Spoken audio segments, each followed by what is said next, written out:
If your furnace keeps clicking without starting, it's usually an ignition or safety issue. Furnaces try to ignite multiple times but shut down when they don't detect flame. Common signs include a blower running but burners not staying lit. Are you noticing these signs?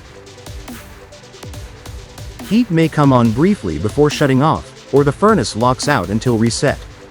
Don't reset repeatedly. Common causes include weak ignitors, dirty flame sensors, or gas supply issues. Avoid constantly turning off on your furnace. It can lead to lockouts and costly repairs. Choose Uptown for honest, professional service and complete diagnostics for your furnace issues. Schedule your furnace check in Houston, Katy, Cypress, Spring, Tomball today.